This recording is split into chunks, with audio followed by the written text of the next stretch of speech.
So yeah guys, another day. I'm gonna install the dash and the rest of wiring component and the interior hopefully. So yeah, you seen the last video. I did some wiring. I wiring the firewall and the rest of stuff like the door, the airbag and the lighting to the back. So now I'm installing the dashboard to wrap up the wiring process, and you know, at least inside the interior. The only thing that's not gonna be installed in this video is the sunroof, and it's because I gotta get a different wire harness for it because my wire harness doesn't fit. So yeah, I'm gonna have to get a different wire harness and then tap into it and then get the necessary wire to work in. But you know, you'll see soon enough. So just stay tuned and you know, watch the process, and let's get this thing together. You know, it's coming in pretty good. So yeah, let's go.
Yeah guys, so this is the part I'm trying to get weld. This is the part that was holding up the project.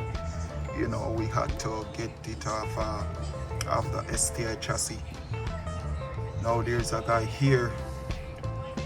He's a welder. He's here trying to get this thing up for me right now. So I'm trying to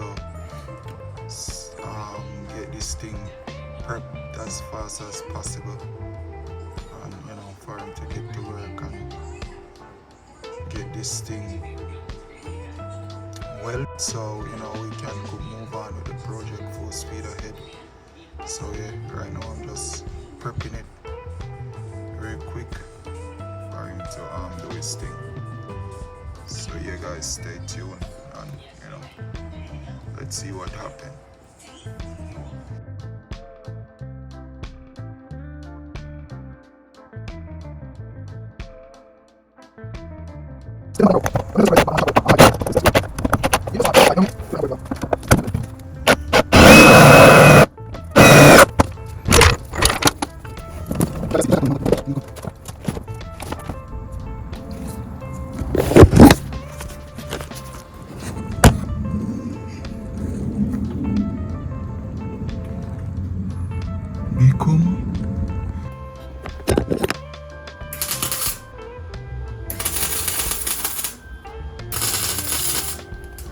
Yeah guys, so the welder says he's not getting as much electricity to power the thing for it to weld properly. So right now the thing is just messing the whole thing up. I even gonna show you, like, it's crazy. He even get a different welder and I got to go and get wire for that welder. I'm here like over 3 hours now and like a waste of day. So yeah, it's just another hurdle, you know. We won't get over it. Just gotta wait for somebody different or try to get somebody different. So yeah guys, that is it for this video, you know. Thanks for stopping by. Peace out.